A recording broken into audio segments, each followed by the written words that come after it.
Hi everyone, and welcome to our weekly portion here at eTeacherGroup.com. This week's portion is Toldot, and it can be found in the book of Genesis, from chapter 25 verse 19 to chapter 28 verse 9. Let us open the Torah scroll and meet our portion. Ve'ele Toldot Yitzchak ben Avraham, Avraham holid et Yitzchak. The portion is named Toldot, literally generations or descendants, because it begins with the tale of Isaac's descendants.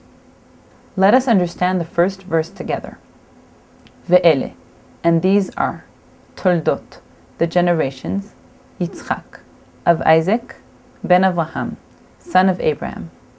Avraham, Abraham, holid, begot, et Yitzchak, Isaac.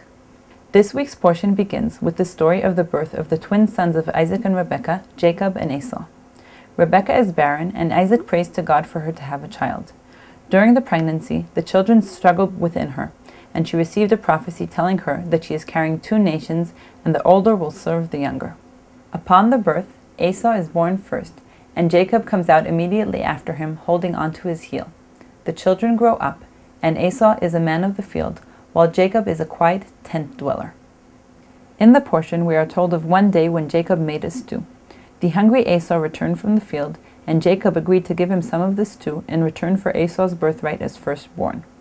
A famine comes upon the land, and Isaac and Rebekah go down to the Philistine city of Gerar. Isaac asks Rebekah to tell the local king Avimelech that she is his sister, so that he will not be killed because Rebekah is very beautiful. The king Avimelech discovers that Isaac and Rebekah are in fact married, and scolds Isaac for creating a situation where he might have sinned a great sin. Isaac remains in Philistine territory and becomes very wealthy, and after a number of fights with Philistine shepherds over water, he moves to Beersheba. Avimelech comes to visit him there, and the two make a covenant between them. Esau, by now 40 years old, takes two Canaanite wives, a fact which upsets his parents very much. Isaac, who has now grown old, can no longer see well, and he calls Esau to him in order to bless him, asking that Esau go out to hunt and prepare savory food for him. While Esau is out, Rebekah sends Jacob in dressed up as Esau, because she thinks that he is the one who is supposed to receive the blessing from their father.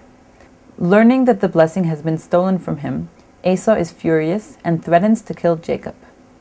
Rebekah calls Jacob to her and tells him to run to her brother in Mesopotamia until Esau's anger abates. Isaac joins in and commands Jacob to go to Mesopotamia and marry one of his cousins because of his disapproval of Canaanite women.